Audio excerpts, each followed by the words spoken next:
Yo, what's up, bro? What's good? Not much. Man, Bro, how you feel? I'm good. It was a good day. Yeah, man. You ready to get into it? Yeah. You see that pin at the bottom? Did I pin it? I ain't pin it. Alright. I'm gonna pin that comment right there. Yeah, there we go. Yo, salam to everybody. Salam and shalom to everybody in here. Hold on, do this stuff yet. Okay, that's wait, that's you. List. Yeah, man. Yeah, today was a fire day for me, man. I know. That was fire. That dude. Yeah. Oh, you. The Most High, he's making a way for Facts. go home. Facts. All facts. But yeah, today we going over Revelations 20, the whole chapter. Are we doing Revelations 21 too? I forgot. Are we doing that both? We can cover it, but the purpose of this is to show what happens after the 1,000-year reign and what the kingdom really is. Right. I guess people have a misunderstanding that the kingdom is when the Messiah comes, but that's only the 1,000-year reign. The kingdom, like the Messiah said in Matthew, flesh and blood cannot enter into the kingdom. Therefore, you have to have a spiritual body. And then I believe in one of Paul's letters, let's go to that real quick. When it says that in the twinkling of an eye, we'll all be changed and all that stuff. Right.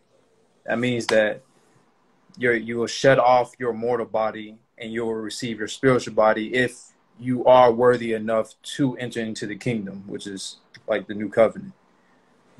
And so that's what Revelations 21 pretty much is the kingdom of the Most High coming down. But Revelation 20 is pretty much the end of the 1,000-year reign.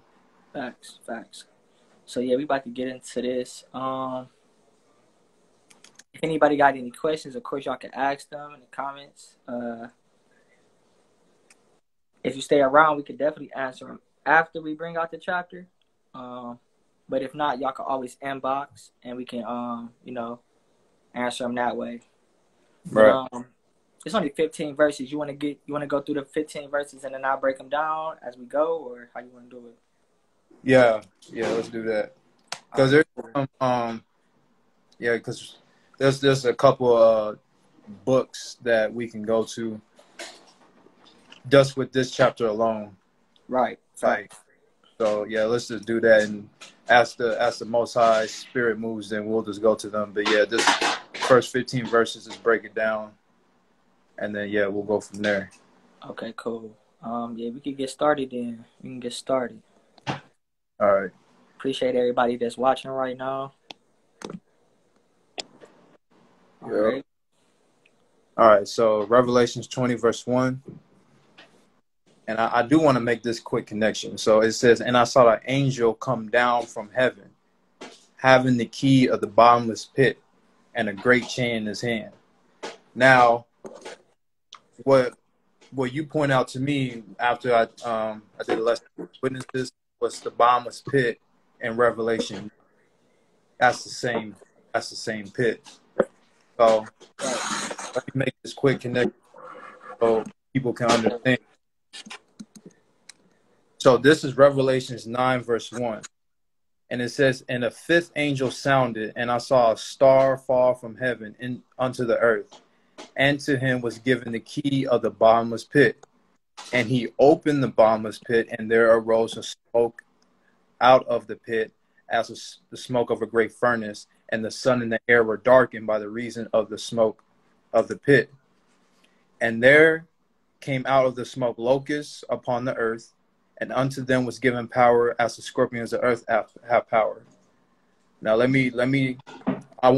encourage people to go back and read the whole chapter of Revelation 9. I just want to make this key point.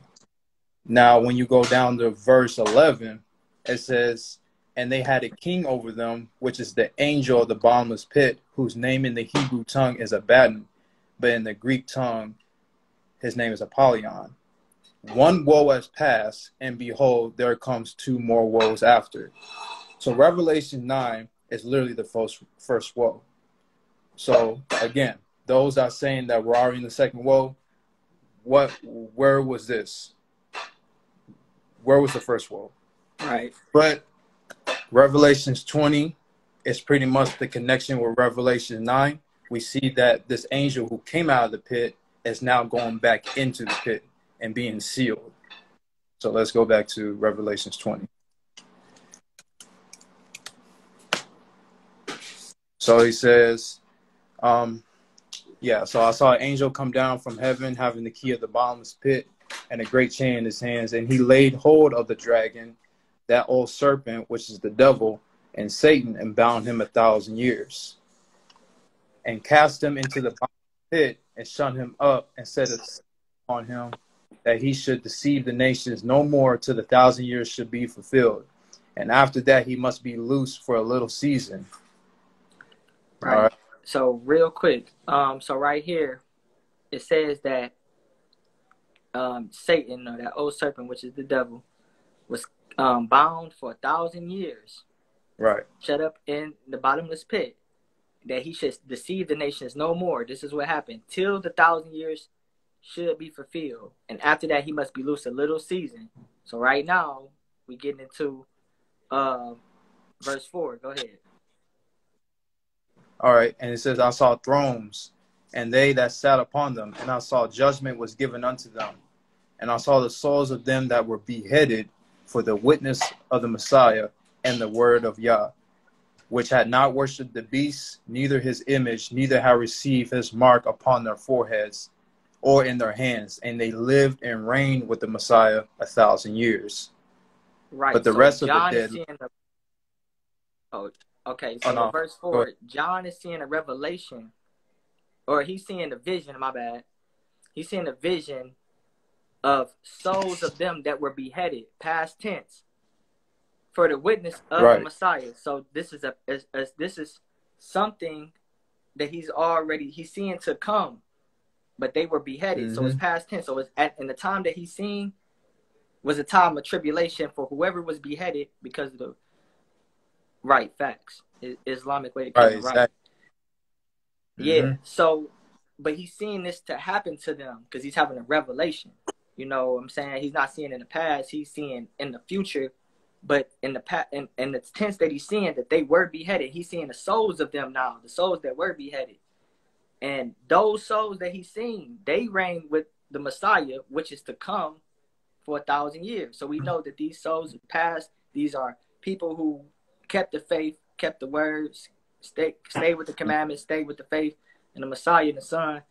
And these are the souls that he's seeing reign with the Messiah 1,000 years. And verse 5, he explains more. Go ahead. Right.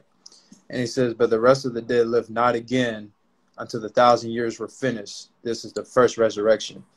Right. Now, I want to make a quick connection. Now, it says this is the first resurrection. We see, let's go to what I know is in Revelations. Those that were beheaded, these are the 144, the first fruits, therefore the first resurrection. These are the ones who are going to receive their spiritual bodies first. That's why they're reigning with the Messiah. It's pretty much because when the Messiah comes, he's establishing a kingdom. And a kingdom, you need law and order. You need like a government. You need people to rule with you. These souls that were beheaded is the first resurrection. In Revelations, it mentions the first fruits. Let me get that real quick. But all that is connected. To the first resurrection. Yeah.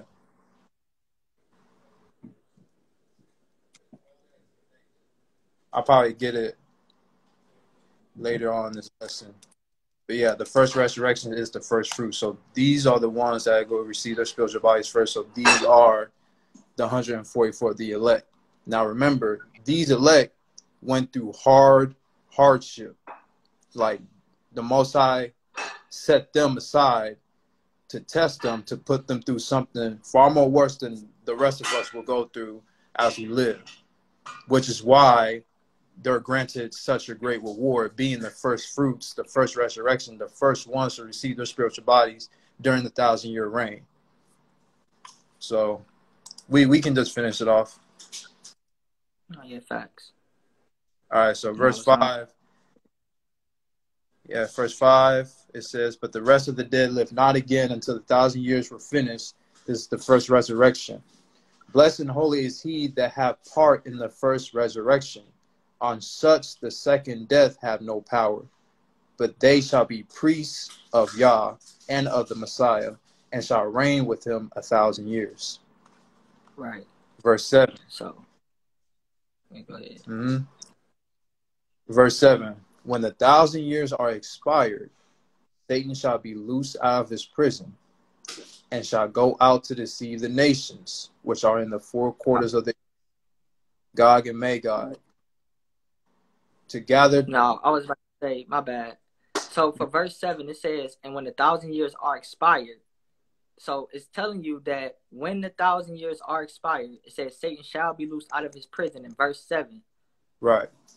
So we already see, and what was that, verse 2, that he was bound for 1,000 years.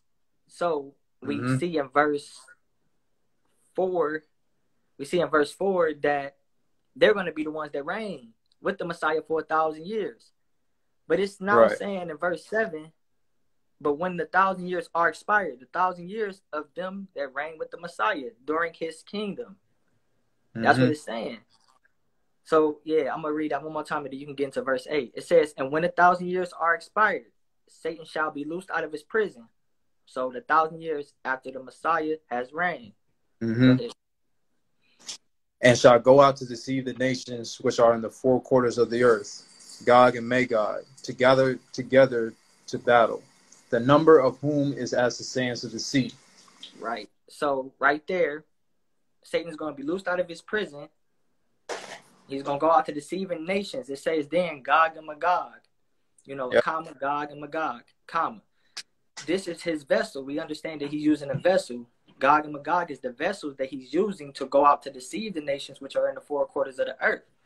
So, and then it says to gather them together to battle.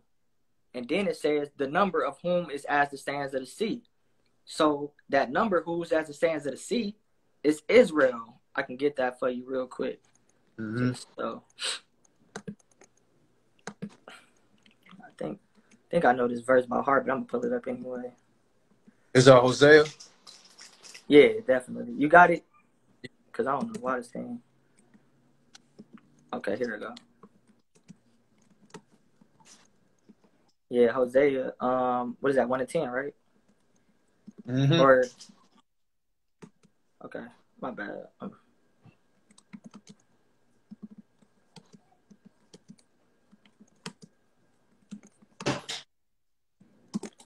All right.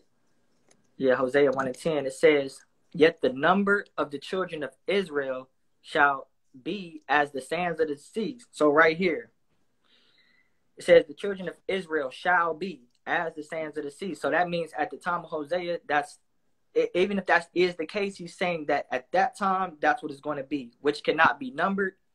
Cannot be measured nor numbered. "And it shall come to pass that in that place they were said unto them, Ye are not my people. There shall be said unto them, Ye are sons that will live in power."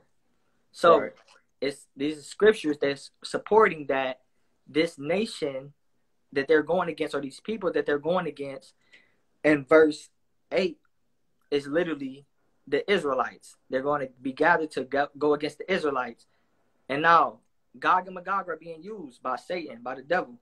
That's who is being used. But it says to deceive the nations. It's not making a distinction between those nations that's being deceived. But we can clearly see who's being targeted. So we got to keep that in mind. But you can go ahead to verse 9, though. All right. "And they went up on the breadth of the earth, and compassed the camp of the saints about, and the beloved city. And fire came down from Yah out of heaven, and devoured them." Right. So right here, those nations that were gathered together to go against those who was as the sands of the sea, the Israelites, those nations, they went up on the breadth of the earth, and they compassed the camp, the congregation, or the whereabouts of the saints about, and the beloved city. So now it's a beloved city that's being camped around.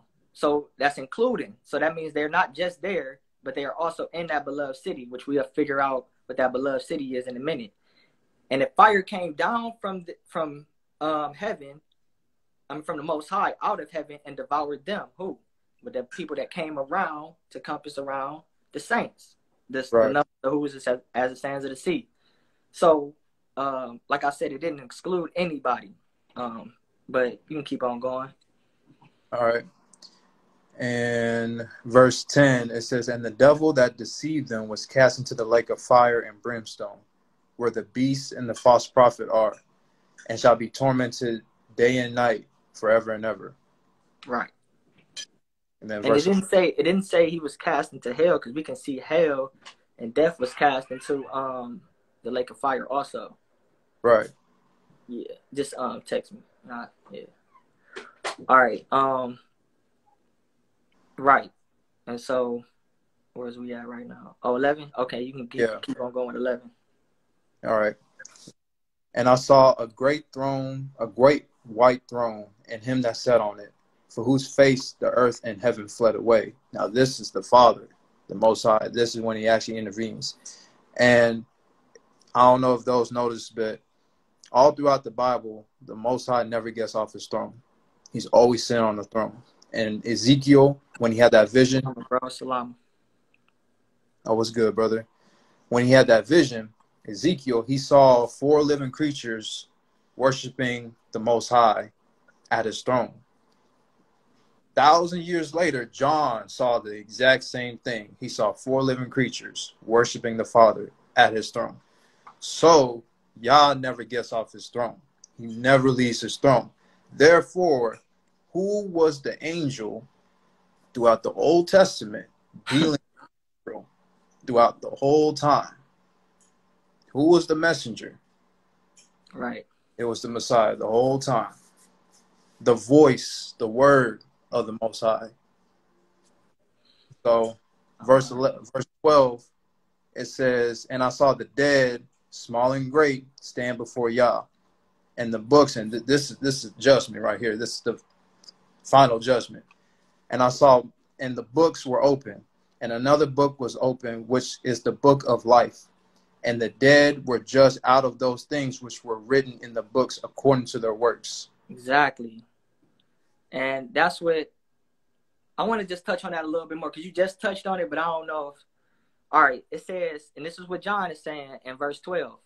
I saw the dead, small and great, stand before the Most High. This is, now remember, if we read it in context, we have to understand that this was clearly after the 1,000 years. If we read it in context, a lot of people like to do a lot of weird stuff with this chapter, and I don't understand why. But if we read it in context, it literally say, John saying, I saw the dead, small and great, stand before the Most High.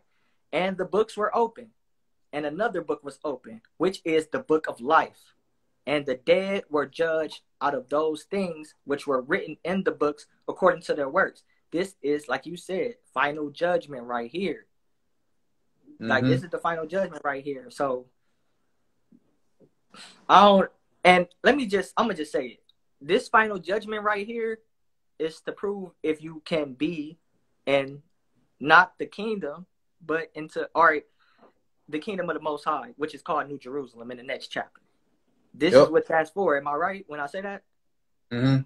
Yeah, this would be to see who's going to be in New Jerusalem. That's the next chapter that's right after this. But you can go ahead to the next verse. All right. And in verse 13, it says, and the sea gave up the dead which were in it. And dang, and death and No, go ahead. I'm agreeing with you. Yeah. And death and hell delivered up the dead which were in them, and they were judged every man according to their works. And death and hell were cast into the lake of fire. This is the second death. See, I thought this was Revelations 21, but it clearly is right here. So death and hell was cast into the lake of fire. Somebody got to make, I'm not saying it's not a lake of fire. We can clearly see that here. But when we try to make hell the lake of fire, that's where it's a problem. I just always had a problem with that. But, Yeah. Right. Yeah, last verse, and then we can get into all the supporting scripts. All right. And whosoever was not found written in the book of life was cast into the lake of fire. Right. So we can clearly see a lake of fire, like we see what's that? Those graves in Ezekiel, what's that, 39 for Gog and them? So we can get into that. We can get into that right now, because that's going. Because I think Kent said that earlier too. I seen him say something. Yeah, Ezekiel 38 and 39.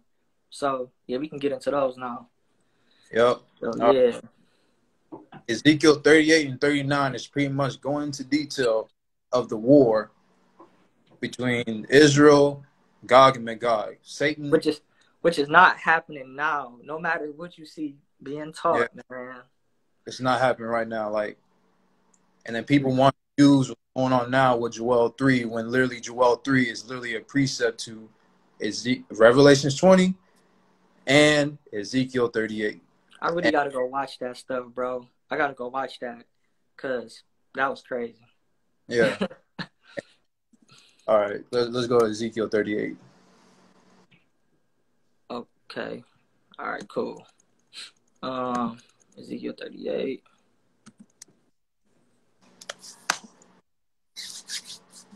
I could take this over if you want me to.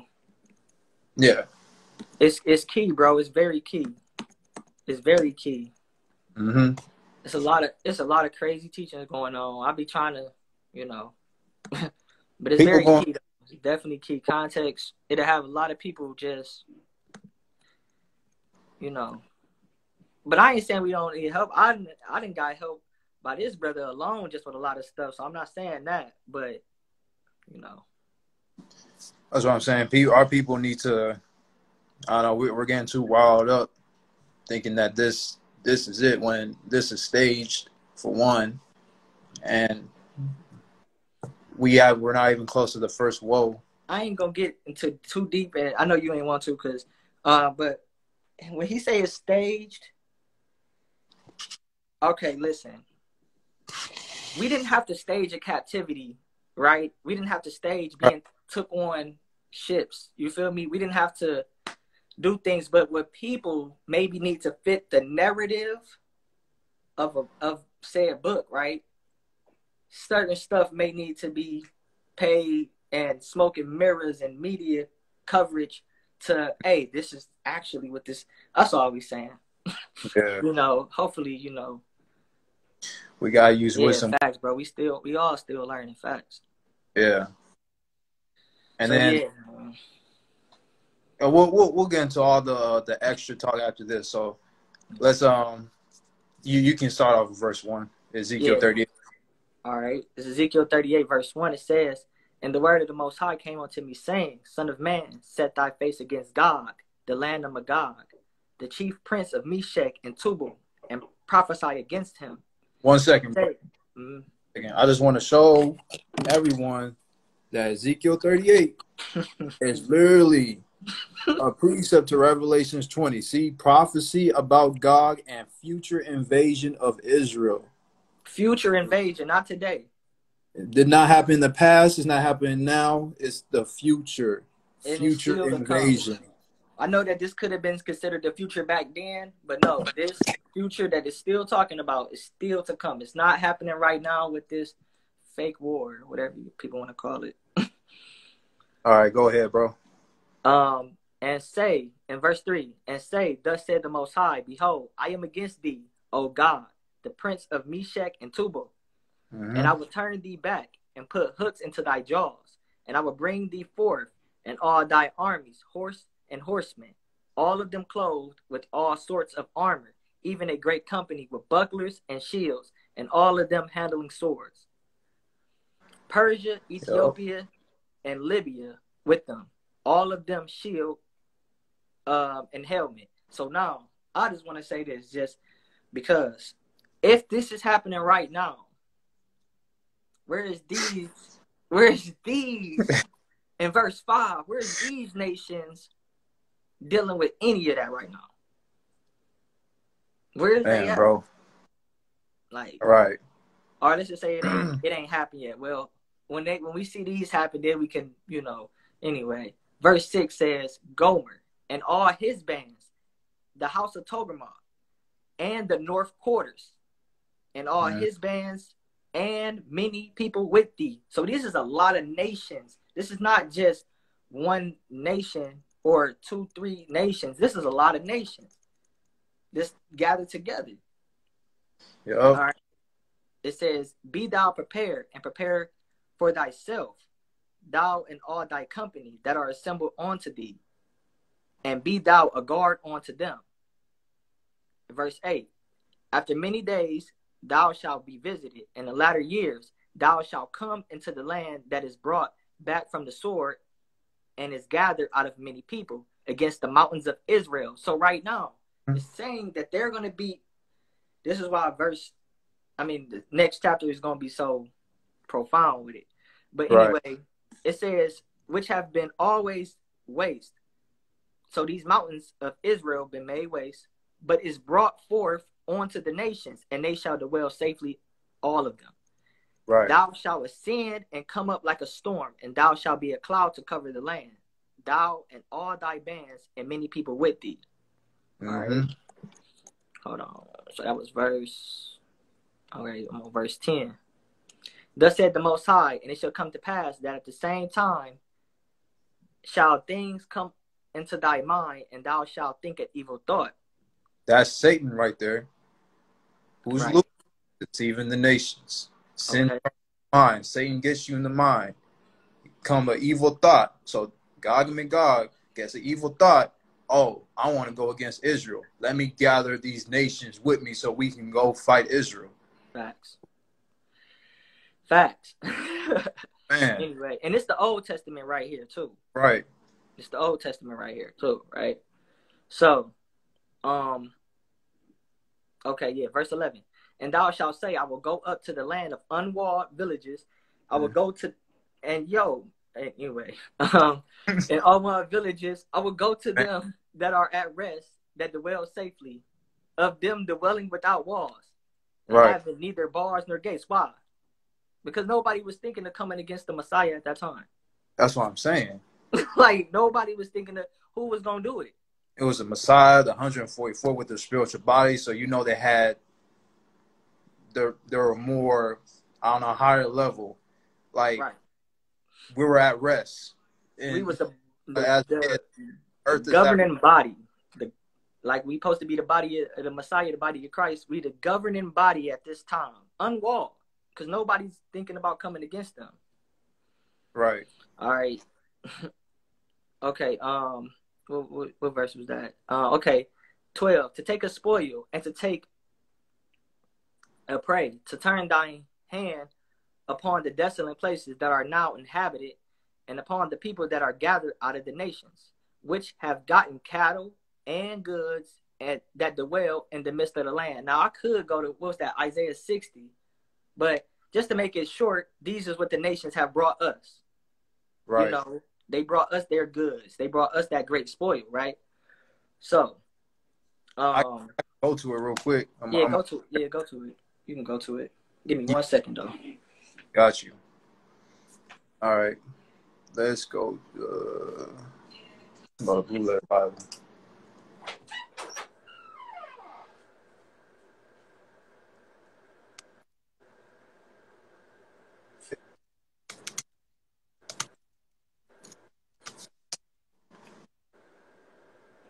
All right, so I'm going to start from verse 1. So this is Isaiah 60. It says, arise, shine, for thy light is come. Glory of the Most High is risen upon thee. For behold, the darkness shall cover the earth, and gross darkness the people. But the Most High shall arise upon thee, and his glory shall be seen upon thee. And the Gentiles shall come to thy light, and kings to the brightness of thy rising. Lift up thy eyes round about and see, all they gather themselves together. They come to thee. Thy son shall come from far, and thy daughter shall be nursed at thy side. Then thou shalt see and flow together, and thine heart shall fear and be enlarged, because the abundance of the sea shall be converted unto thee. The forces of the Gentiles shall come unto thee. The multitude of camels shall cover thee. The dromedaries of Midian and the ephah All they from Sheba shall come. They shall bring gold and incense, and they shall show forth praise to the Most High. All the flocks of Kedar shall be gathered together unto thee. The rams of Nebaioth shall minister unto thee. They shall come up with acceptance of mine altar, and I will glorify the house of my glory. Who are these that fly as a cloud, and as the doves of their widows? Surely the isles shall wait for me, and the ships of Tarshish first, to bring thy sons from far. Their silver, their gold with them, unto the name of the Most High thy power, and the Holy One of Israel, because he has glorified thee. And the sons of strangers shall build up thy walls, and their kings shall minister unto thee. For in my wrath I smote thee, but in my favor have I had mercy upon thee. Therefore thy gates shall be open continually; there shall not. Unwalled. That's unwalled. The Right, gates is open. You can come in and out because at that time the Messiah is ruling. Nobody's coming against the governing body. right. They shall not be shut day nor night. The men may bring unto thee the forces of the Gentiles, that their kings may be brought. For the nation and kingdom that will not serve thee shall perish. Yea, those nations shall be utterly waste. The glory of Lebanon shall come unto thee, the fir tree, the pine tree, and the box together, to beautify the place of my sanctuary, and I will make the place of my feet glorious. Where is it? Oh, I lost my place. Oh yeah. Verse 14. The sons also of them that afflict thee shall come bending unto thee, and all they that despise thee shall bow themselves down at the soles of thy feet, and they shall come to thee, the city of the Most High, the Zion of the Holy One of Israel. Whereas thou hast been forsaken and hated, so that no man went through thee, I will make thee an eternal excellency, a joy of many generations. Thou shalt also suck the milk of the Gentiles, and shalt suck the breasts of kings, and thou shalt know that I, the Most High, am thy Savior and thy Redeemer, the Mighty One of Jacob. For brass I will bring gold, and for iron I will bring silver, and for wood brass, and for the stones iron. I will also make thy officers peace, and thy exactors righteousness. Violence shall no more be heard in thy land, wasting no destruction within thy borders. But thou shalt call thy walls salvation, and the gates praise. The sun shall be no more thy light by day, neither for the brightness shall the moon give light unto thee. But the Most High shall be unto thee an everlasting light, in the power of thy glory. The sun shall no more go down, neither shall the moon withdraw itself. The Most High shall be thy everlasting light, and the days of thy mourning shall be ended. Thy people also shall be all righteous. They shall inherit the land forever. The branch of my planting, the work of my hands, that I may be glorified. A little one shall become 1,000, and a small one a strong nation. I, the Most High, will hasten in his time. Facts. So listen, it was something you touched on. It was something you touched on, bro. And it just go with the next verse we about to read. Can you find that verse where you mentioned Sheba? You mentioned Sheba. I know you mentioned Shalom, bro. How you feel? You Yeah. mentioned Sheba. Can you find that verse? Yeah, it's verse 6. It says, Read that. "Shoes of camels shall cover thee, the dromedaries of Midian and Ephah. All they from Sheba shall come. They shall bring gold and incense, and they shall show forth thy praise to the Most High." Now look how slick this is, because we was just literally reading Ezekiel 38, right? Mm-hmm. And we had stopped because we wanted to, show how we was getting the cattle from these different nations. So I'm going to read verse 12, and then I'm going to read verse 13, Ezekiel 38.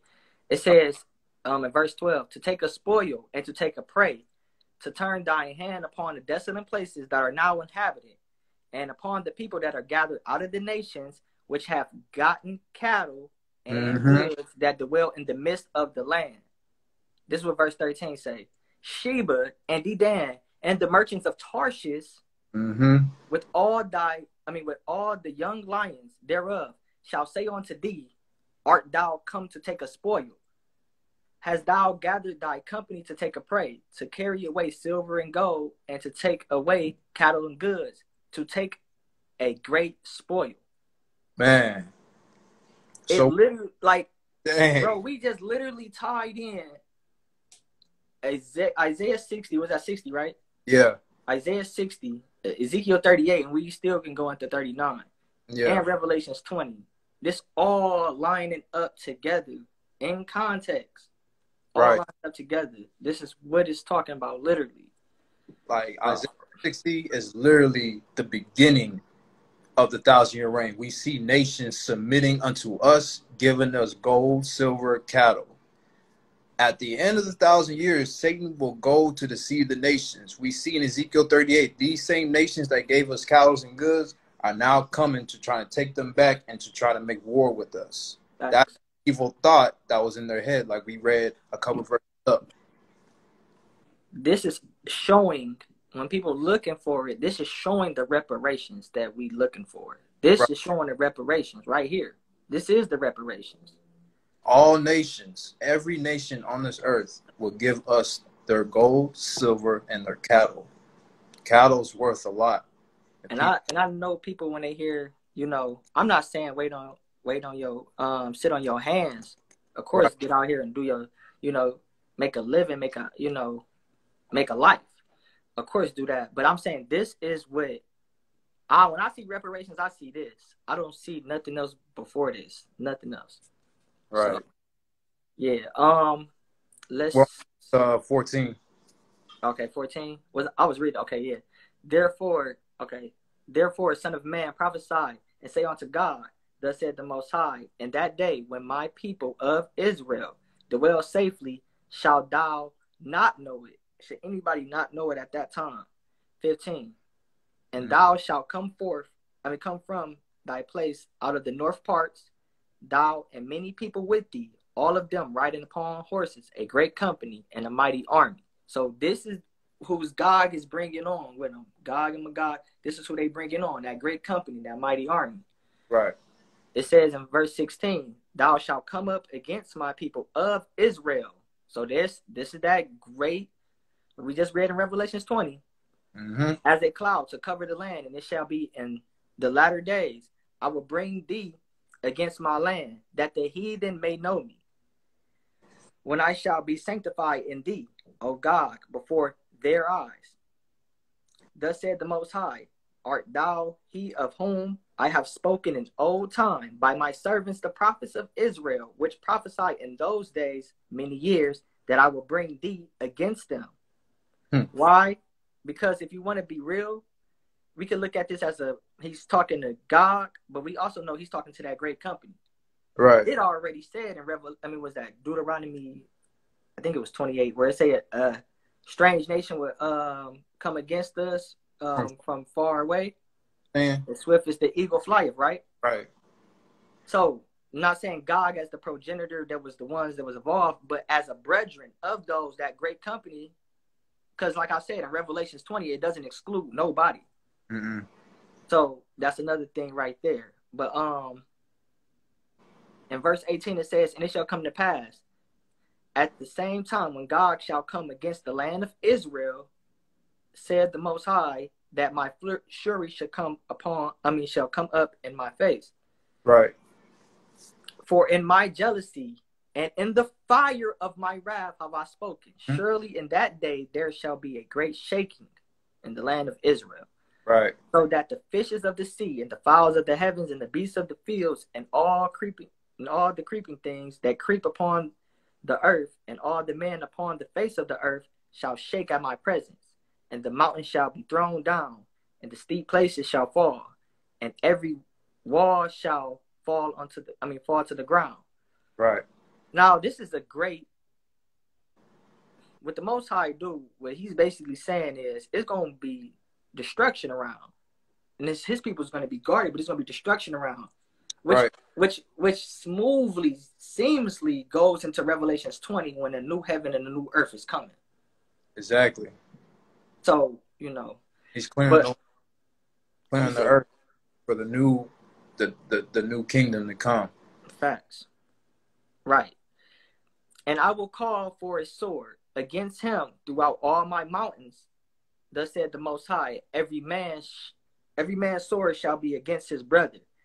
And I will plead against him with pestilence and with blood. And I will rain upon him and upon his bands and upon the many people that are with him, an ever-flowing rain and great hailstone, fire and brimstone. This is literally that fire coming down from the Most High out of heaven. Right. And Revelations 20. Just Revelations 20. This is really just the... Anyway, I'm going to read the last verse of this, and then we can get into Ezekiel 39. Yeah. We can wrap it up, and if we need some more scripts, then we can grab those. But it says, thus will I magnify myself and sanctify myself, and I will be known in the eyes of many nations, and they shall know that I am the Most High. Right. I can read this one. All right. Get there. This I want to go to Joel real quick and make a quick connection, because Joel 3 is literally precept to Revelations 20 and Ezekiel. So chapter 39, verse 1, it says, therefore, thou son of man, prophesy against God, and say, thus says the Most High, behold, I am against thee, O God, the chief priests of Meshach and Tubal. And for those that don't know, these are the seed of Japheth. Most High is using the seed of Japheth. All right? European nations. Yeah, Eurasian nations, right. Right. Anyways, so I will turn thee back and leave but the sixth part of thee, and I will cause thee to come up from the north parts, and will bring thee upon the mountains of Israel. I will smite thy bow out of thy left hand, and will cause thy arrows to fall out of thy right hand. Thou shalt fall upon the mountains of Israel, thou and all thy bands, and the people that is with thee I will give thee unto the ravenous birds of every sort, and to the beasts of the field to be devoured. Thou shalt fall upon the open field, for I have spoken it, said the Most High. I will send fire on Magog, and among them that dwell carelessly in the isles, and they shall know that I am the Most High. Real quick.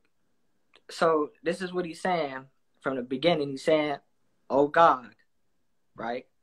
Right there where he just read, and said, I will send a fire on Magog, and among them that dwell carelessly in the isles. Let's see who dwells in the isles, though. We just go to Genesis 10, bro. Yo. Niggas, let me stop, man. Let me just go to Genesis 10. Yo. Do it. This is crazy. All right. So I'm gonna read from the first verse, and I'm gonna read down. Right. It says, in this Genesis 10, now these are the generations of the sons of Noah, Shem, Ham, and Japheth. And unto them were sons born after the flood. Mm-hmm. The sons of Japheth, Gomer, and Magog, and Madai, and Javan, or Greece, and Tubal, and Meshach, and Tyrus. And the sons of Gomer, Ashkenaz, Riphath, and Togarmoth. The sons of Javan, Elishes, and Tarshish, Kittim, and Dodanim. Verse 5, by these were the isles of the Gentiles divided in their land, every one after his tongue, after their families, and their nations. It's literally the isles. It's literally right there, bro. It's the Most High is telling you who these people are. In verse 6, I will send fire on Magog, and among them that dwell carelessly in the isles, and they shall know that I am the Most High. See, Japheth. Facts. This is the white man's judgment. For those that think, oh, Esau not the white man. Oh, You don't have to go to Obadiah to talk about the white man's judgment. Right. It's not because it's literally right here. Like, no one's out here trying to say the white man. We're just trying to bring context to the truth. And Ezekiel 38 and 39 is literally judgment on the white man. And Ezekiel 39 is very detailed on that judgment. Yeah. All right. So when we get into it, we're going to see how detailed it really is on the judgment of the white man. Right. Or the white man and his company, the Caucasians, or whatever you want to call them. The Mongoloids, whatever. I don't care. So, yeah, what verse did we leave off on? You were on, it was Isles. Yeah, you're on verse 7. Verse 7, okay. Yeah. All right, verse 7, it says, so I will make my holy name known in the midst of my people, Israel. Wait, is this the right one? Is this 39? Yeah. Is this 39? Okay, cool. All right. Right. And I will make holy my holy name known in the midst of my people Israel, and I will not let them pollute my holy name anymore. And the heathen shall know that I am the Most High, the Holy One in Israel. Behold, it is come, and it is done, said the Most High. This is the day whereof I've spoken. And they that dwell in the cities of Israel shall go forth, and shall set on fire and burn the weapons, both the shield and the bucklers, and the bows, and the arrows, and the handstaves, and the spears, and they shall burn them with fire 7 years. Right. So right. All right. Okay, I got it. So that they shall take no wood out of the field, neither cut down any of the forest, for they shall burn the weapons with fire, and they shall spoil those that spoil them, and rob those that rob them, said the Most High. And that goes into kind of Revelation 13 too. Mm-hmm. And it shall, I just quick comment, like it says that we shall burn their shields and bucklers for 7 years, and we shall not cut out anything from the forest, meaning that it's going to be so much we have to burn, we won't need to cut down any trees to kindle a fire. We'll be using their weapons to kindle fire. Like that's how much death is going to be. And then with just the 7 years, we know that's just a number that's not really it doesn't have to be an exact 7 years. You know what I mean? That's just a number of how long it really is. You know, that's how many people. I just see as 7 is complete. So yeah, right, exactly. Yeah. Right, facts. So what verse was that? 11? Yeah. It says, and it shall come to pass in that day that I will give unto God a place there of graves in Israel. So they're going to have a place in Israel for graves. The valley of the passengers on the east of the sea. And it shall stop the noses of the passengers. And there shall they bury Gog and all his multitude. And they shall call it the valley of Hamagog. In 7 months shall the house of Israel be burying of them, that they may cleanse the land. So they are cleansing the land by burying those that are with them. All these nations that we read from Ezekiel 38 to Ezekiel 39, all these nations that's with them, they're going to be burying them. And it says in verse 12, in 7 months shall the house of Israel be burying them. Like he said, that number just represents completion. Right. That they may cleanse the land. So they're cleansing the land of the heathen. Right. They burnt after the fire came down. Right. Anyway, and all the people of the land shall bury them, and it shall come to pass to them a renown the day that I shall be glorified, said the Most High. Hold on, verse 14 says, and they shall sever out men of continual employment, pass through the land to bury with the passengers, those that remain upon the face of the earth to cleanse it. After the end of 7 months shall they search. And the passengers that pass through the land with any seeth a man's bones, then shall he set up a sign by it till the buriers have buried it in the valley of Hamagog. Right. So I just really noticed, bro, I ain't been in this truth for the longest, but I really noticed people do not touch on these chapters. They'll mention them in passing just to try to prove their point, maybe like a verse. But reading these in context, nobody talks about this. Nobody. Nobody talks about this at all. I wonder why. Yo. I got my theories why, but anyway, what's that, verse 16?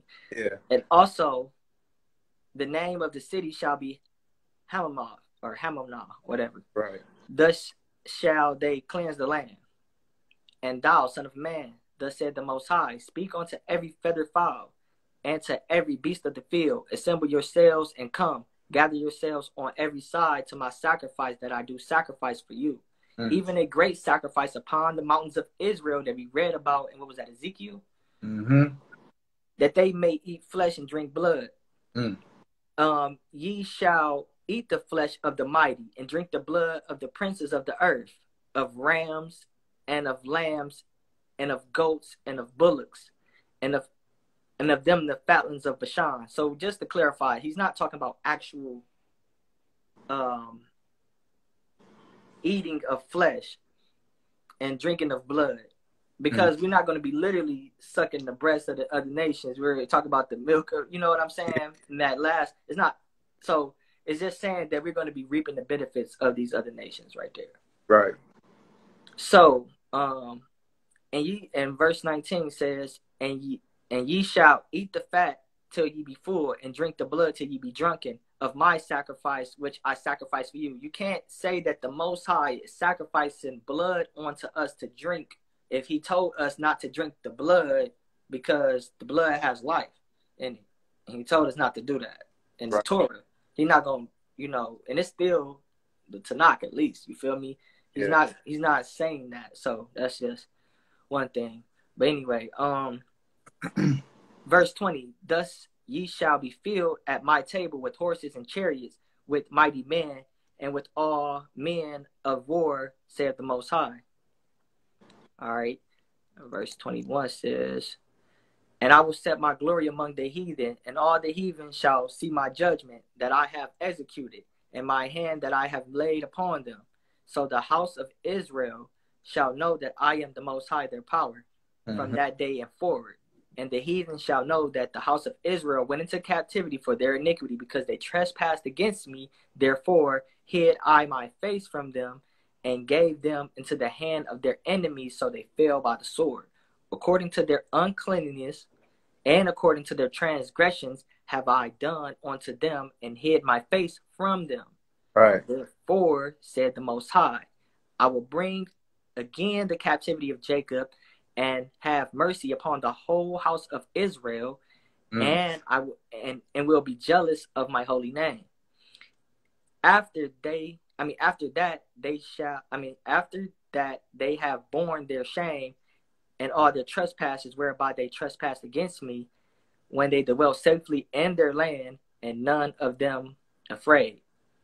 When I have brought them again from the people, and gathered them out of their enemies' land, and sanctified in them in the sight of many nations, then shall they know that I am the Most High, their power, which caused them to be led into captivity among the heathen, but I gathered them onto their own land, and have left none of them anymore there. So, I mean, right here, clearly we're not going to be left in the enemy's land. No. Clearly from this verse. But that doesn't mean that we all going to make it. Right. We're not going to be left there, but we ain't going to all, and we can put scriptures together to show that. But we're going to be all brought out. How you get brought out, that's the Most High's will. Right. So, yeah, and then verse 29, to wrap it all up, it says, neither will I hide my face any more from them, for I have poured out my spirit upon the house of Israel, said the Most High. Right. So, yeah, man. Did you want to touch on something else? Like, it was something else you wanted to touch on? Yeah, I want to make this quick connection with Joel 3. since people think that Joel 3 is World War 3 when it's not. And it's literally, Joel is literally seeing the same thing what Ezekiel saw, Isaiah, and Isaiah, and John the Revelator. That's how the Most High confirms his word. He confirms it through his prophets. They all see the same thing, just from different angles. Some may give you more context of what the other prophet saw. exactly. And he, 100 years apart, like that's how you know the Most High's word. He confirms his words and his prophecy through his prophets. Thanks. So Joel 3, it says, "For behold, in those days and in that time when I shall bring again the captivity of Judah and Jerusalem, I will also gather all nations and bring them down into the valley of Jehoshaphat, and will plead with them there for my people and for my heritage Israel, whom they have scattered among the nations and parted my land. And they have cast lots for my people, and have given a boy for a harlot, and sold a girl for wine that they might drink. Yea, and what have ye to do with me, O Tyre and Zidon, and all the coasts of Palestine? Will ye render me a recompense? And if ye recompense me swiftly and speedily, will I return your recompense upon your own head? Because ye have taken my silver and my gold, and have carried into your temples my goodly pleasant things. The children also of Judah and the children of Jerusalem ye have sold unto the Grecians, that ye might remove them far from their border. Behold, I will raise them out of the places whither you have sold them, and will return your recompense upon your own head.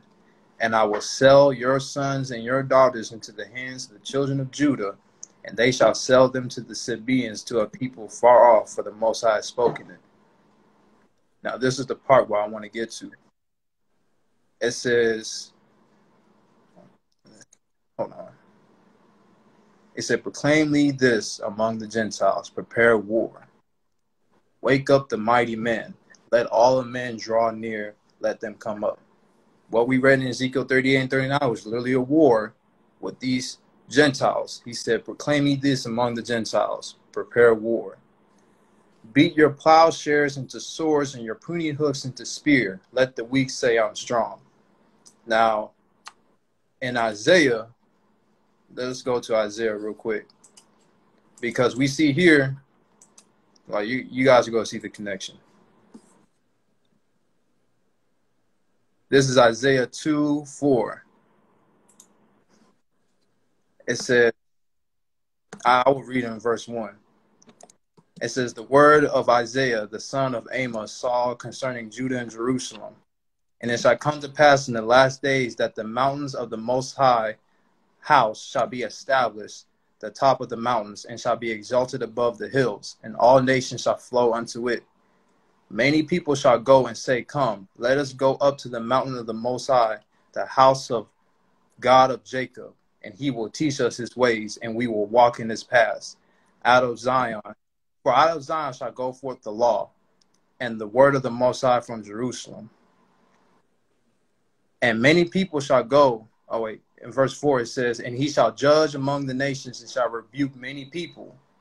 And they shall beat their swords into plowshares, and their spears into pruning hooks. Nation shall not lift up a sword against a nation, neither shall they learn war anymore." This is literally the start of the 1,000 years, when Israel is back in their homeland and there's peace on earth. The Gentiles is going to beat their swords into plowshares and their spears into pruning hooks. These are tools for slaves, like cropping. We read in Joel 3. Man. These are all connecting. We read in Joel 3 that these same people beat their plowshares back into swords and their pruning hooks into spears to go fight against us and the Most High after the 1,000-year reign. Facts. They're all connecting. So we see in the beginning of the 1,000 years, these heathen nations are going to beat their swords into plowshares. Yo, shalom, bro. How you feel? Shalom, brother. And then we see in Joel 3, once the 1,000 years are up and they get that evil thought in their head, like we read in Ezekiel 38, right, beat their plowshares into spears and their pruning hooks, and like beat their plowshares into swords and their pruning hooks into spears to come make war with us. That's literally a connection. So, and then it says, let the weak say I'm strong. So these heathens who are weak go believe that they're strong. Let's go fight Israel. We're strong. That's that evil thought. Satan is deceiving them. Like we read in Revelations 20, he goes and deceives the nations, Gog and Magog. Ezekiel 39, Gog and Magog is gathering all his companies, and they're coming to make war with us, those that are dwelling in safety and peace in unwalled villages. Yo, I don't even be meaning like to laugh about it, but it's, you know, the stuff we be hearing, bro. It be really crazy. So it's like, how do somebody don't understand that though? They literally had weapons that they turned into agriculture tools. Yes. These other nations, you don't get the, like, but that's how the Most High say, man. Like, he really confound people for real. You know, he really be confounding people that you ain't really seeing, that they went from trying to war with us, from now they working for us. Right. Literally, like, yo, I don't. All right, verse 11. It says, assemble yourselves and come, all ye heathen, gather yourselves together round about. They're to cause thy mighty ones to come down. Oh, oh Yahweh. Let the heathen be wakened and come up to the valley of Jehoshaphat, for there will I sit to judge the heathen. Remember, when I mentioned the Most High never leaves his throne, he says, I will judge the heathen. How did he judge them? Fire came down out of God from heaven in Revelation 20 and devoured them. He literally says it right here. For there will I sit to judge all the heathen. The heathen getting burnt up in Revelation 20 is literally judgment. He's literally saying it right here. I will sit to judge all the heathen. Verse 13. Put ye in the sickle, for the harvest is ripe. Come, get you down, for the press is full. The fast overflow, for the wickedness is great. Multitudes, multitudes in the valley of decision. For the day of the Most High is near in the valley of decision. The sun and moon shall be darkened, and the stars shall withdraw their shining. The Most High also shall war out of Zion and utter his voice from Jerusalem, and the heavens and the earth shall be shaken. But the Most High will be the hope for his people and the strength of the children of Israel. Yo, my Huh? bad. Go ahead. I was like, I think this is the last one. I can stop right here. So shall ye know that I am the Most High, your power, dwelling in Zion, my holy mountain, and then shall Jerusalem be holy, and there shall no strangers pass through her anymore. Yo, all I wanted to say was, I'm glad we record these, bro, because it was so much said, and it was some stuff you just said that we could have went back and showed how this is all connected. It's like, you got people teaching that Revelations 20, this is what Revelations 20 study anyway. We gave way more than just Revelations 20, but we needed to show that, you know, just in the, but people teaching that Revelations 20 is talking about the Europe in the Dark Ages, man. Yeah. You got people who teaching that what's happening now with the war with Russia and Ukraine. I ain't even gonna speak on that because I still gotta go watch that. Yeah, but bro, from what's being alluded to in the message that we seeing, people were saying that that's happening now. Right. The Antichrist is now on. Not saying that we don't understand that's happening now, like, you know, as far as the Antichrist is around, but to say like they coming against Israel right now, it's crazy. Yeah, it's madness, bro. It's really crazy. Like, but Israel, they talk like we're still scattered. We're not even one nation yet. So that's what I'm saying, is you picking me off over here chilling, you know, in this state, you in that state, Right. those over there in that country, in that continent. Bro, y'all really gotta I just don't know. I don't find it funny. I actually find it, yeah, right. We're not even gathered. So I don't find it funny for real. I laugh about it, but I find it very sad because it's something new every day, and I can't cry every day about it. I'm sorry. I'll be crying and we'd be really crying every day, bro. Every day. It's something new and it's from prominent people that they say they prominent. I'm not saying, bro. I'm not saying I got. Most High gave me all wisdom, bro. Like facts. That's all, man. Once you humble and really read this word and allow the Holy Spirit, you will start to see things and start putting pieces together. Then you can look out in the world, and those that are putting their trust in man, you will see how everything that they're saying is contradicting what the Most High is saying in His word. Like the whole, what is it? The Dark Ages was the 1,000-year reign. Dark Ages was even 1,000 years. Where was It don't even be like I had two brothers break that down to me, and I ain't come at it with no contention. I just really wanted to understand how they saying this, what they were taught, because I know they was taught it. I know where it come from. I know where the doctrine come from. How do you? They was like, bro, you can't even read this chapter like. He said, you can't even read this chapter like this, like contextually. You can't do that. You got to take it right here and then skip down. And then. Like, bro, do you know what we were doing in the Dark Ages? They said, oh, we were ruling Europe.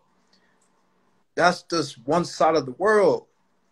This time we're ruling the whole world. And on top of that, it was the Moors. The Moors was mixed with our people who thought Exactly. We were about in Africa during this time. Living.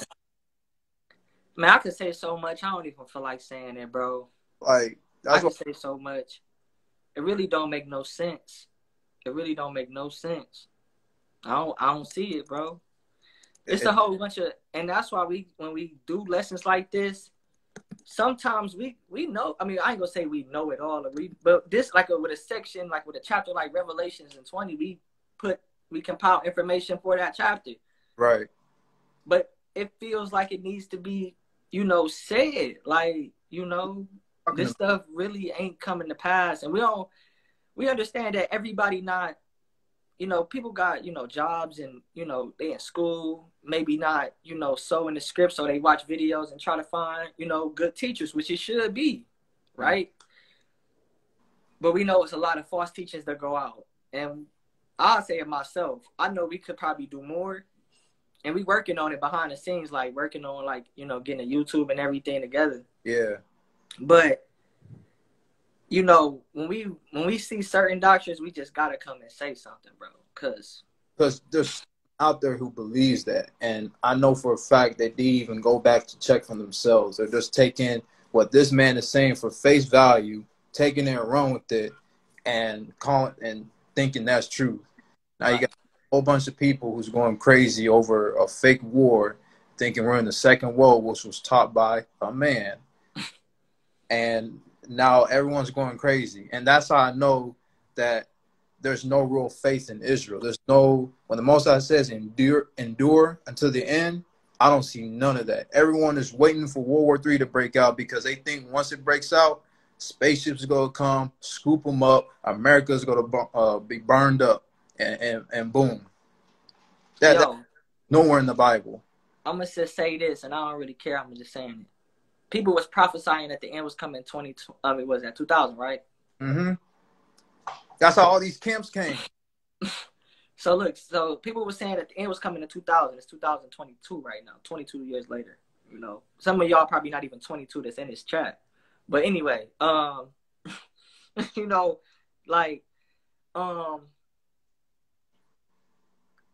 when you saying that this is the second woe that's happening right now, you actually putting the time stamp on prophecy. You putting the time stamp on prophecy. So when you do that, you basically professing to know the end. Right. So you know what the Messiah. Baby in his truth, bro. Baby.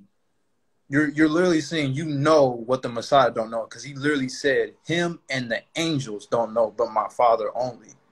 So the Messiah is literally waiting to get that command from Yah to go and start fulfilling these things. But we got brothers down here saying that, oh, this is going to happen, and then once this happens, this is going to happen. So you pretty much know more than Messiah. That's pride. When you try to break it, when they be talking about, oh, you got to break down the 10 was it 10 crowns or whatever on it, bro. Do you not know that when you do that, say you doing it, when you say, and I know they be having it all the way wrong, but anyway, when you do it, do you know you're saying that you know when the end's gonna come? Right. Do you know that you saying that? But that's pride, because you want to be so well versed in this Bible, bro. And it's good, yeah. You should have, but bro, brothers don't even got biblical nationalities together. And they don't got that. So you don't got no prophecies together because you can't even understand who you taught. Right now, we've been reading about what? Pacific Islanders? Right. Apparently these Pacific Islanders is gonna come Man, Israel. stop the madness, bro. I Stop the madness. We've been reading about Pacific Islanders this whole time because that's who Japhet is, I guess, right? Yep. And Obadiah is the white man's judgment. Yo, we just literally read contextually. We literally read contextually what's gonna happen at the end from the Messiah's kingdom into the Father's. Like, we literally showed that in scripts. We went to Old to New Testament. We went through the white man's prophecies against him. Pretty much. And his company, because he's not just white. He's Chinese and Japanese and Korean and Native whatever else, all of that. All of them, bro. Native American, all that stuff. You feel me? So we just went through it, man. I don't know what else. I don't know what else, bro. You see what he said about he asked, do Enoch tie into the 1,000-year reign? Yeah, Enoch is well, all the plagues, so the 3 woes and was it the 7 seals, the trumpets, all these plagues in Revelation leads up to the 1,000-year reign. All those have to come to pass before the Messiah comes back. And the 2 witnesses, which is Elijah and Enoch, and our brother did a lesson on that. That's the second woe. The 2 witnesses consist of the second woe. So again, those are saying that the second woe has passed already. Where was the first woe? And in the second woe, where were the 2 witnesses? Where was the famine that happened that they caused for 3.5 years? A lot of you still drinking water. You can drink water out the tap. There ain't no famine. But you got to understand, brother, let's talk about the famine of the word. The prophet's not on the street corners like they was before, bro. You got to understand that it's a slow decline. You don't know prophecy, though. Right, bro. People can still on YouTube and search in whatever doctrine they want to hear and get filled up. Like, ain't no famine of the word happening. That happened yet. Second woe has not happened yet. First woe has not happened yet. You got to listen to what the Most High is saying. Once you read, people need to read. Our people are lazy. We don't want to read. We have to read. That's it. Read. Facts. Read. Facts, bro. I don't know how to make that more clear, bro. Like, we give you the lessons. We reading it, contextually. But if you don't pick it up and hear it for yourself, if you don't see it for yourself, we can help you. I mean, people gonna be always like, you can look at our video right now and say, you know what they said sound like it makes sense. They had confidence in what they were saying. They wasn't stuttering. They wasn't, But if you ain't read it, we could have been skipping verses.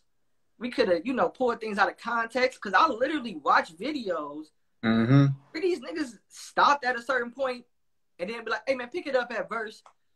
Because you tailored this doctrine. Right. You leave this part of the verse out just to, they skip down the verse. And then, bro, we literally going through it. We may not break down every verse. We may not break down every single verse, but we literally going through all of them. And we're not leaving none of them out. We're not trying to say, hey, yo, okay, we're going to read down to verse 7 and skip to chapter, or whatever.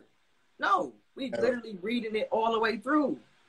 Once you do that, you'll think the Red Sea is a nation. Why you playing, man? You playing out here, man. Precept upon precept. Come on, dude. Man, stop playing out here, man. This dude crazy. Yo, you know what I'm saying? We gonna save this one, man. We not gonna save it. It's sad, bro. No, but we gonna do Revelations. When you want to do Revelations 21, because we could just like tap that on to the next one. We can do that. What is it? Thursday? You want to do it? We could do it Thursday. I mean, do you think you want to do it? How long can these be? Because I don't know how long we've been doing this right now. Like what do you mean? Like how long we've been recording this one for? I don't know. It's probably like going on 2 hours, I think. No, probably like an hour. We started like around 8. So you think it's going end if we try to do the next one or what? I mean, let's just break it up. We can just break it up. We can just do Revelations 20 Thursday then. Yeah. Yeah, we just do it Thursday. Facts. Yeah, so that was Revelations 20. We broke down Revelations. Yeah. I mean, Ezekiel 38 and 39. And Joel 3. Joel 3. Which is not happening now. And it's another thing about Joel 3, right? Real quick. That's not talking about the transatlantic slave trade either. Yeah. So while people want to talk about, these Hamites, so Israelites into slavery, which I'm not saying no Hamites did, but that scripture that they try to go to prove that's not even talking about the transatlantic slave trade. Right. But what else? I think that was we went to Isaiah 60. Yep. We did Isaiah 60.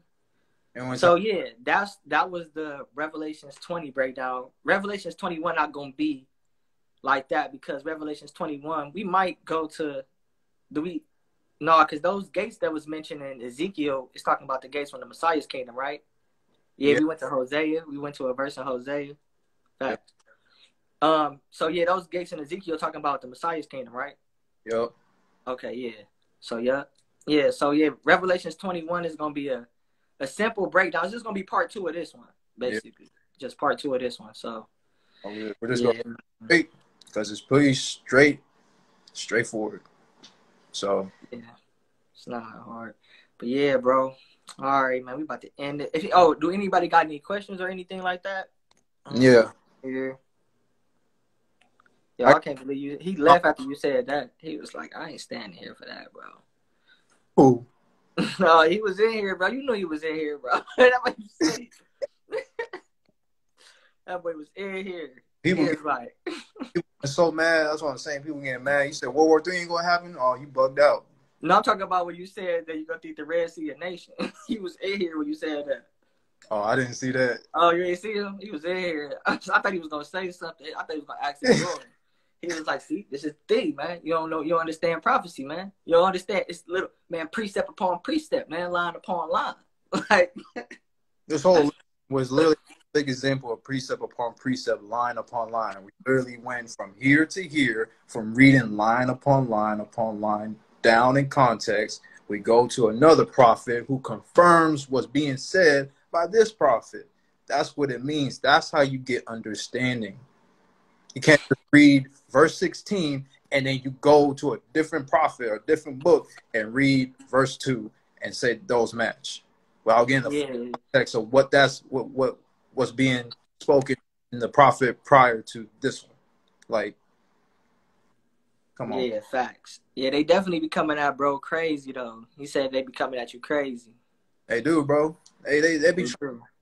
I'm chilling, bro. You ain't been chilling. I've been chilling. They been at you. I've been chilling, bro. You know what I'm saying? It is what it is. I say, you know what I'm saying?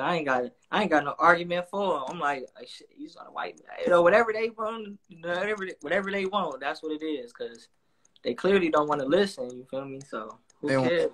I mean, I ain't gonna say who cares. I care, but. That's what I'm saying.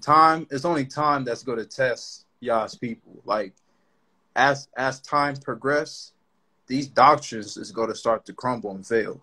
Oh, yeah. And that's all we waiting for real. So Only good doctrine, y'all in the spirit of Allah. Feel it. Yo, appreciate that, bro. And it's literally what you said, bro. It's what do we think it is? I got my thoughts on it. I'll get into that. We're gonna have to probably do a YouTube for the Mark of the Beast. I want to share photos and all yeah, that. yep. For the Mark of the Beast, I'll give you theories, but it's literally what I think. Literally is what it's not. I don't know that. I can tell you what Revelations 20 is talking about. Mm-hmm. But as what I think the mark is, I can only give you what I think from. We got some good evidence. Yeah. I'll say that, but I won't say for a sure thing. I don't put for sure. And appreciate that, sis. Appreciate that. But So yeah, that yeah. only time will test y'all's patience. As we can see what's going on now, a lot of people don't have patience. They don't have patience. So it's literally a repeat I of got a what. verse for patience. Let me get that real quick. I got a verse. I was reading Yeah, it go last ahead. night. Hold on. I'm a fan. I was saying, Go ahead. but the same thing that was going on in 2000. The One West camp. One West was one camp. They were going around saying the Messiah was coming. It's the end of the world. They were talking crazy to the white man, saying, "He Esau, you're gonna die. We're gonna have you as slaves." All this, that, and the third. And after 2000, nothing happened. And a lot of people was like, "Oh yeah, I get it," because it was like the hot trend at the time. Like what's going on now? It's like a trend. Oh, Ukraine's doing this. Oh, it's the end. Like World War III is about to happen right now. That's literally what they were thinking in 2000 when it was going to be some mass cyber attack that's going to knock off the internet or whatever. So they thought the end of the world was going to happen. It didn't happen. The One West camp split up to all these different camps we see today: EMS, GOCC, IUIC, all that stuff. And now we're seeing the same thing happening now. People are going crazy over what's going on in Europe, thinking that's World War III, and now they're telling everyone to get ready. World War III is about to happen. This is it. Get ready, Israel. We'll go see where we are in 5 years from now. Right. And that's exactly what it is. They make these claims and it's very little to back it. Just to answer the brother question. You said money, maybe 6 bills, 6 names, 6 faces. I haven't heard that. I haven't heard that because I really don't think moving forward that we're gonna be really dealing with too much fiat or paper currency. I think we're Everything. gonna move into a digital realm as far as currency. So I wouldn't necessarily say that. Then a bro said, what does the son's kingdom look like compared to the father? So we touched on the son's kingdom as far as his rulership. His kingdom is literally the earth. I mean, what a kingdom is I'm gonna get a scripture for that after I read this one about patience. Right. But a kingdom is literally your domain. Like, let's just say my kingdom is from Ohio to Florida. All those states to there, that's what I rule over. That's who I receive my taxes from. That's who have as servants. That's my kingdom.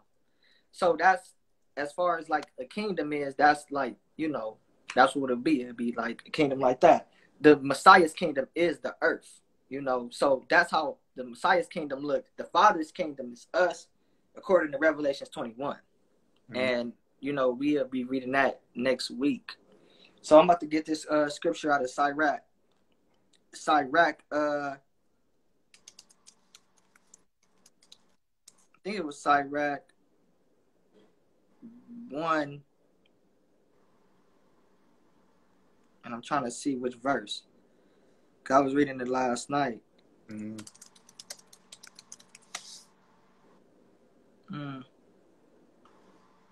But wait, somebody said something though, and I wanted to respond to that. Did you have a scripture you wanted to bring out or something? I was trying to search when to prove that the earth is the inheritance of the Messiah. Everything was given into his hands. Right, facts. Yeah. An inheritance is something that's passed down from father to son. So the Father, Yah, gave the earth to his son to rule. The earth is his inheritance. But I think it was okay, yeah.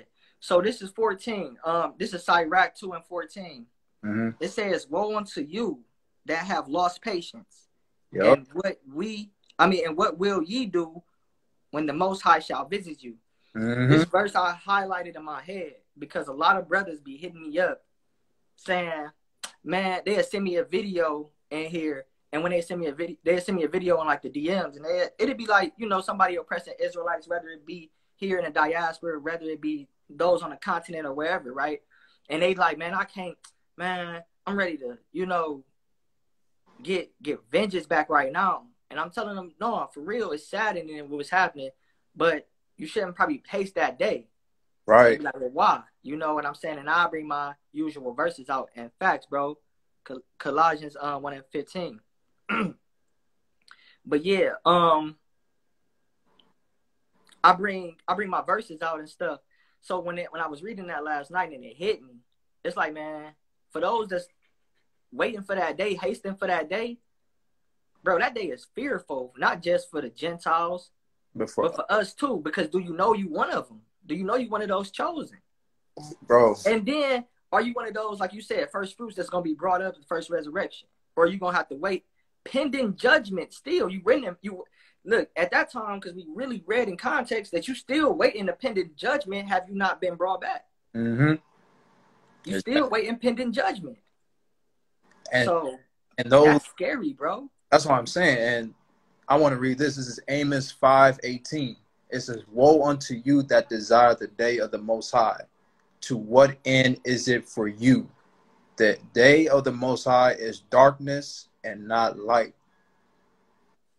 It's not anytime they're talking about that day, the day of the Most High, any day they're talking about that day to really come, that day that we should be enduring until, and it says the end, That's what I'm saying. It says, "He that endures to the end shall be saved."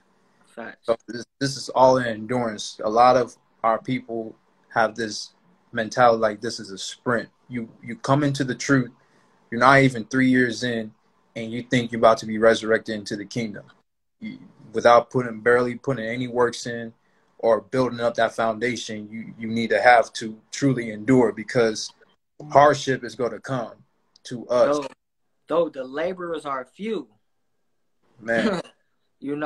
And that's really what it is. So are you really one of those laborers? That's what I'm saying, man. Because in your mind you deceive, or in your heart you deceive, where you thinking you putting in work by you doing a constant thing. But is you doing that constant thing and actually, like, bro, I'm gonna just say this. I ain't even gonna do that. I'm gonna say this.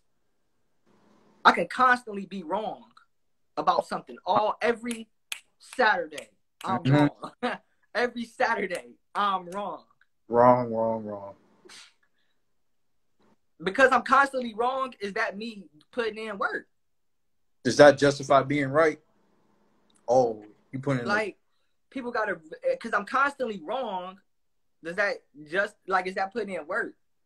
And that's just what it boils down to, bro. That's what it boils down to. Hey, that's like you can go to work every day late, do a horrible job. Oh, right, do a horrible job. But you show up to work, so you good, but you're doing a horrible job, and then next day you get fired. You don't even know why you got fired. That's literally right. What was that? No, I was just responding back to what the bro said. That's literally, he tell you what he want from you, and he literally tell you what the fear of the Most High is. You know what I'm saying? How to fear the Most High and what that is for him. He literally tell you what it is, and you don't have to rush out and feel like you have to rush out for to be teaching, because that's not literally, bro. I don't get on here, bro. This is how I like to do it. Think about a fight. I don't pick a fight that I don't feel like I could win. You know what I'm saying? I don't pick a fight that I don't feel like, and I might be put in a position that I might have to, and I might, whatever the case. But I don't pick a fight thinking that I'm gonna lose. So I don't get on live with something I don't know about. It's like, right. I just be quiet if I don't know it, bro. Like literally, Peter just did the lesson about the two witnesses. I ain't know about it, so I was learning. Right. You know what I'm saying? You pick your, so you don't gotta feel like you gotta get out here and teach. Like, learn.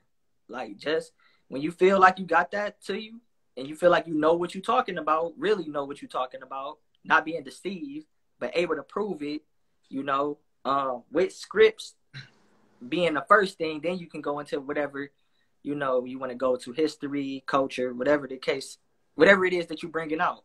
But right now, stick with the scripts. That's where I started. That's where he started.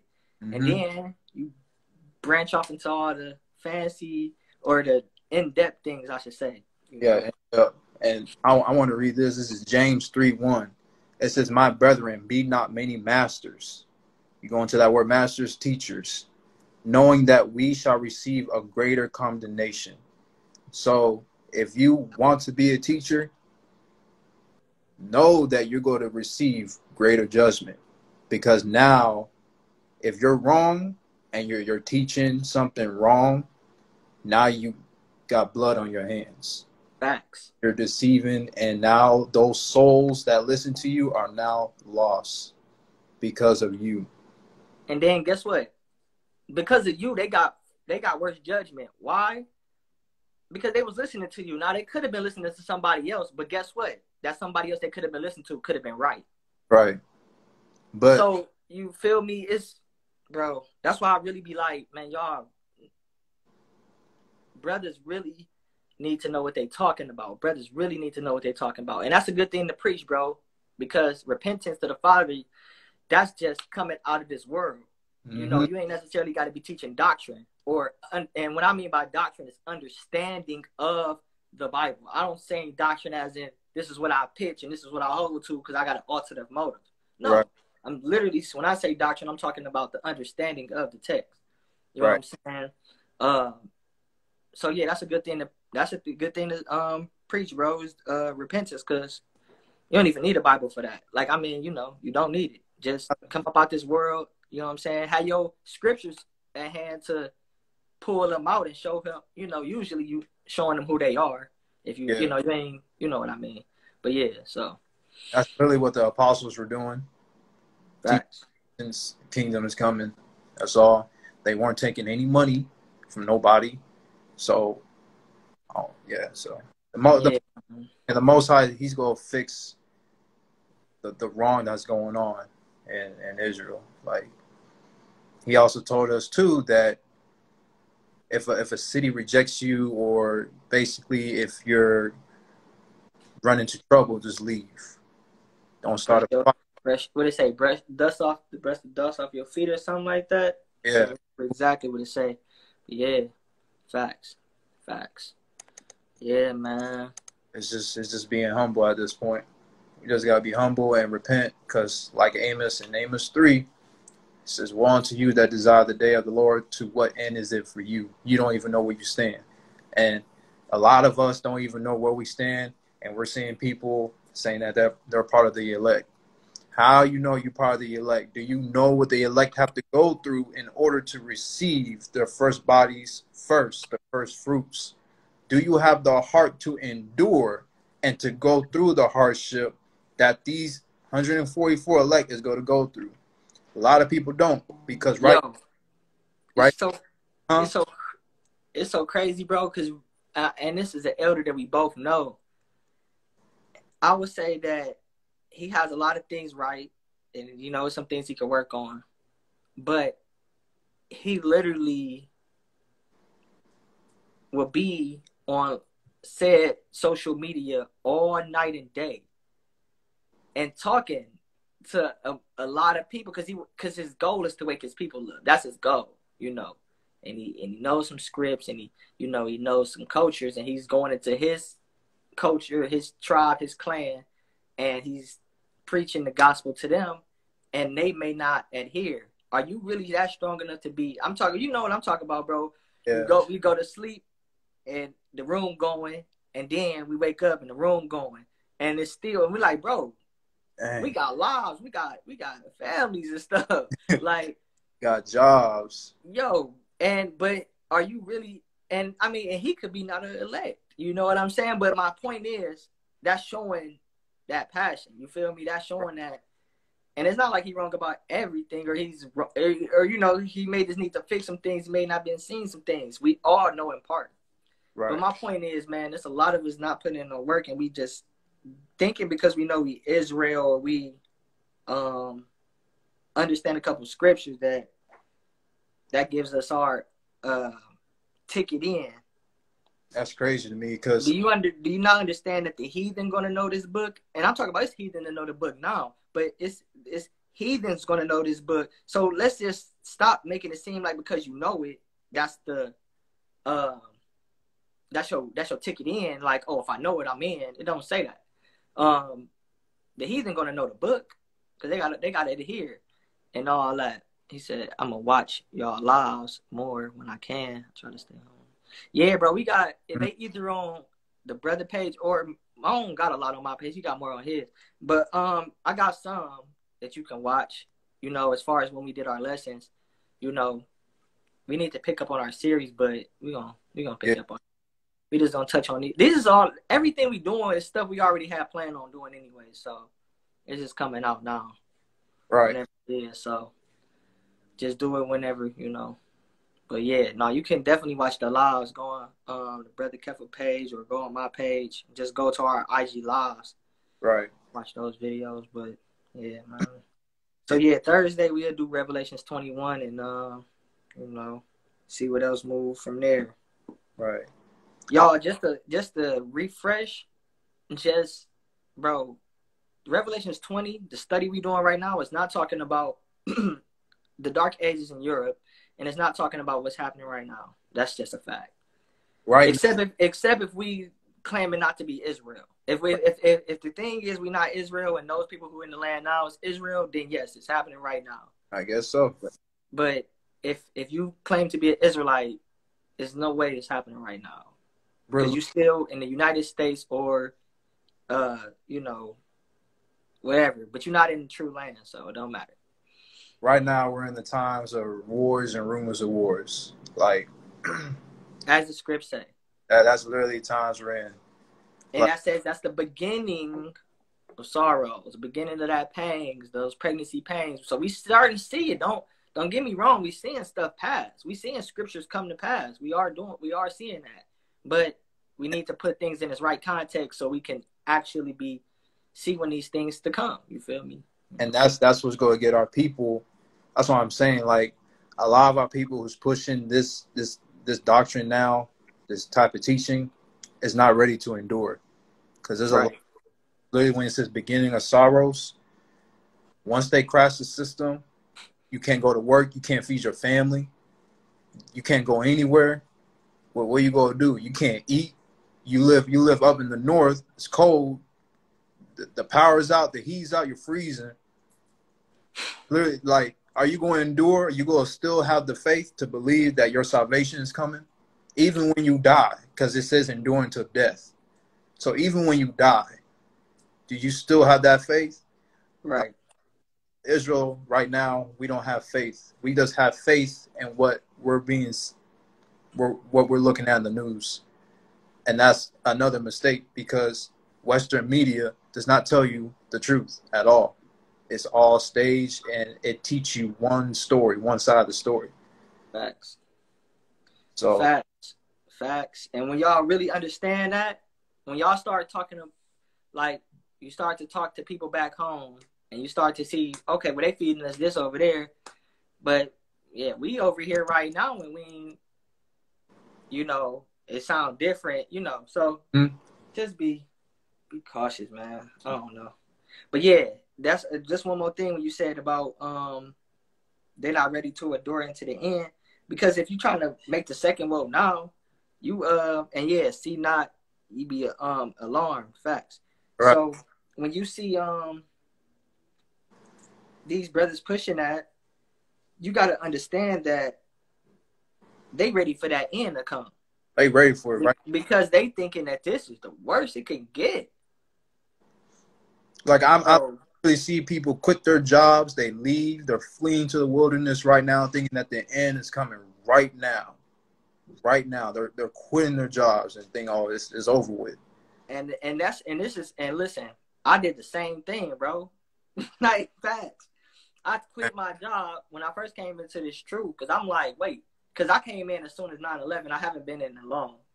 But when 9/11 hit, I mean, not 9/11, my bad, COVID-19, all that shit is a hoax. But anyway,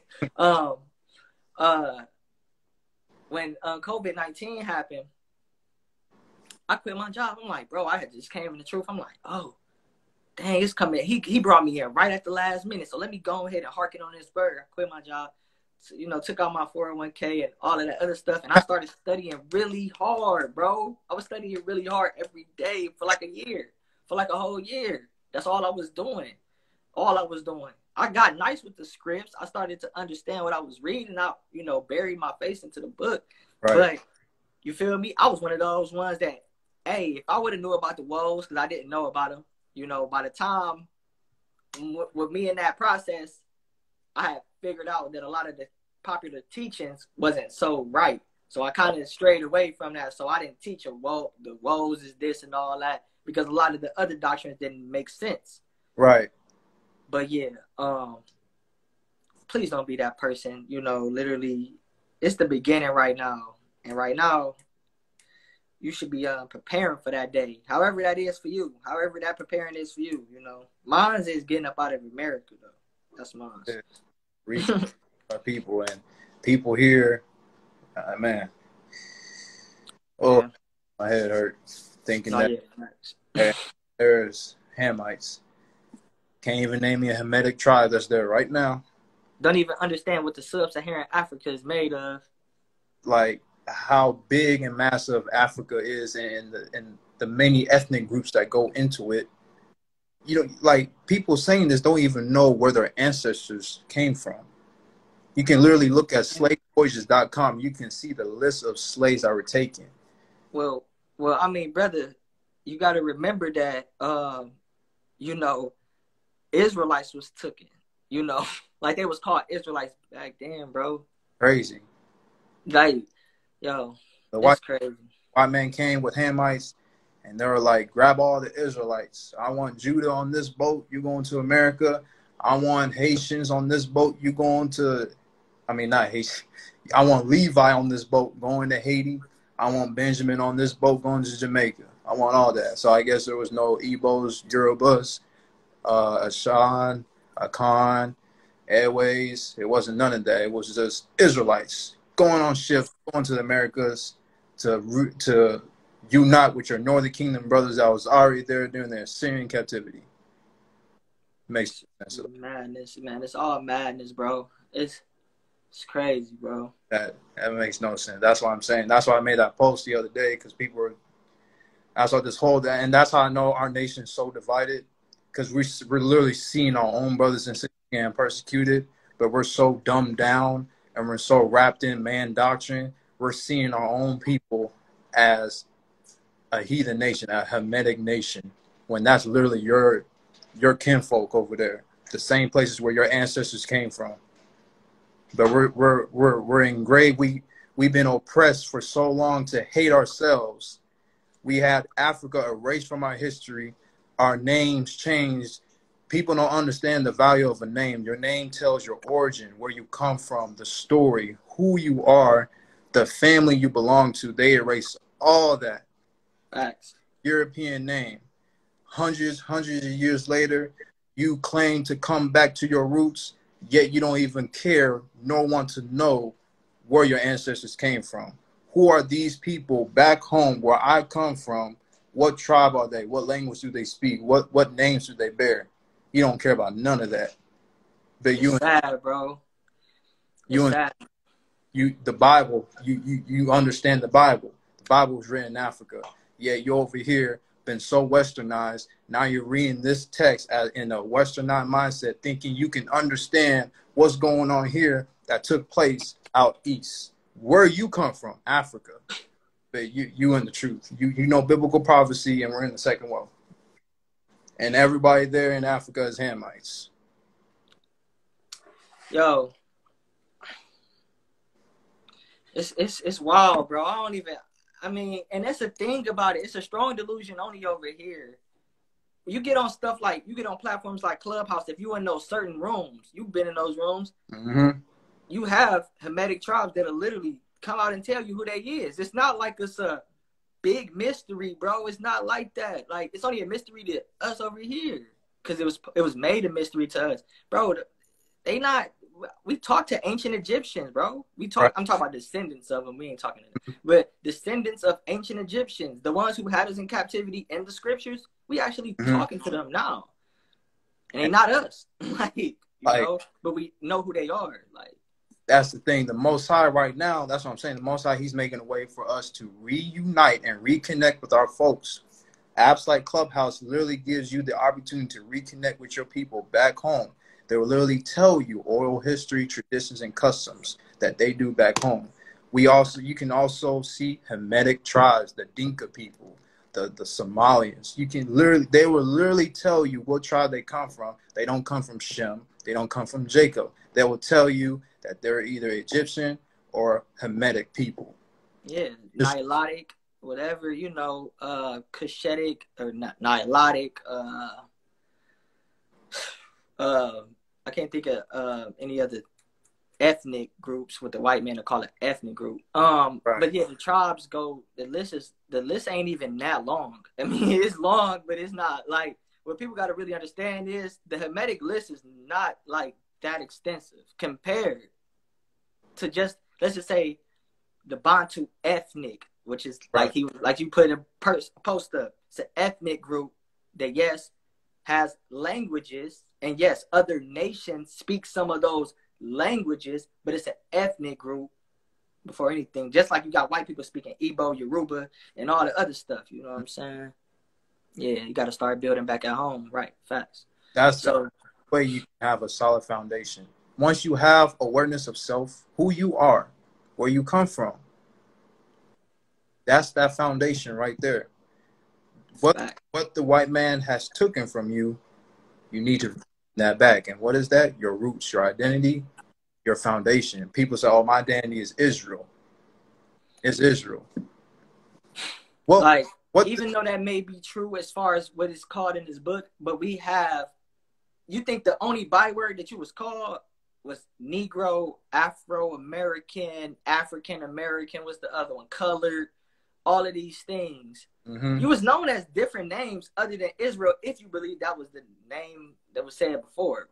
Anyway, whatever biblical bywords happen, things, and even it wasn't bywords that was given by another nation, we called ourselves different things. Even if at one time it was Hebrew, that turned into Ibu, and then turned into Igbo, and then, you know what I'm saying? Even if that was what happened, we not calling ourselves that ancient name. So what were you called when you was taken on slave ship? Right. And you know, of course, sometimes it's not the case that even you don't have to necessarily find out exactly where. You don't. But you know who your people is, you know who you are, go make that connection. It's like I was about to move to Ghana before I figured out what was going on. And I still, even after, was still thinking about moving to Ghana. But, you know, things change. But, you know, yeah, man. It's crazy. I don't understand. And it's people want to blame the white man. Y'all don't know how successful Europeans were for you to hate your own, like your home, and not to want to reconnect with your home.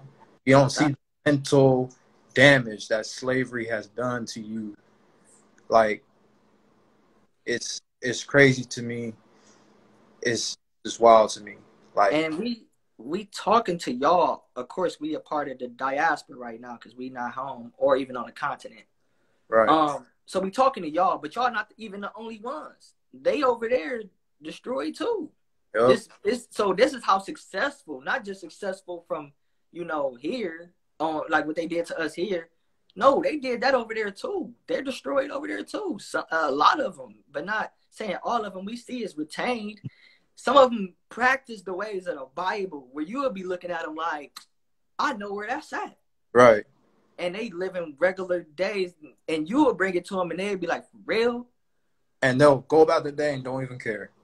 And then they'll go back. Some of them go back and don't care, right? So understand, man. We just talking to y'all, but yeah, it's over there too. So he's been very successful, and he's been used to be successful. The Most High is the one that's He's just like he confounded the languages, he confounded our whole heritage. Yep. Like our whole inheritance, bro. Not the whole thing, but of course a big portion. You know, of course he was gonna leave a remnant. You know, all of it. He's never gonna. You know, what does it mean when it says? What does it mean when it says the Son sits on the Father? You mean like with the Father, bro?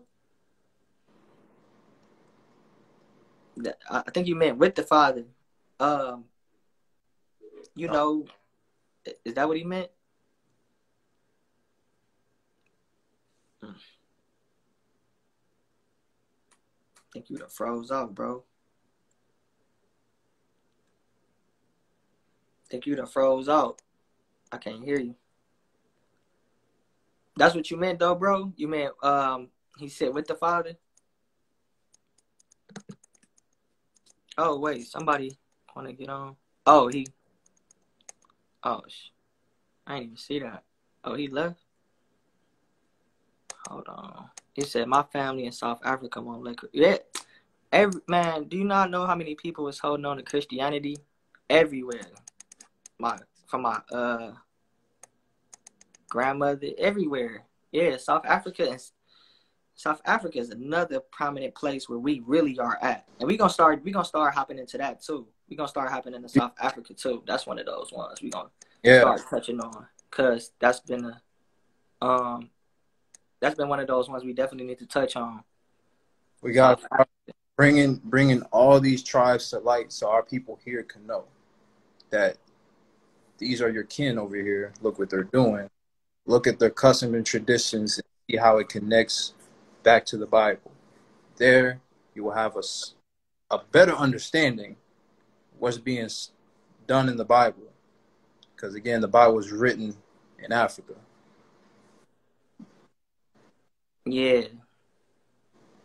You're gonna have to tell us that stuff, Dad, for real. Yeah. Anything that you be hearing. And then what's your mother's tribe name again? I remember you told me. I was looking into it too. I want to go look into it some more. But yeah, it's a whole bunch, bro. It's just, man, it's a whole bunch to break down for real.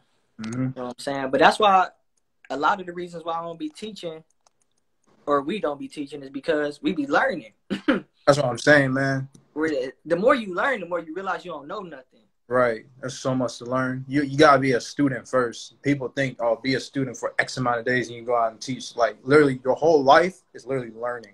Yeah. Your entire life. Yeah, Rwanda. Yeah. I'm hip to Rwanda. But yeah, the Ibibios are a subgroup of Igbos, so yes. Yeah. Yeah, Ibibios is a subgroup of Igbo, so that's literally the tribe I come from. People saying it's Hamites, but that shows me you don't know anything about Africa. Wait, you saying that they Eways or Eves in South Africa too?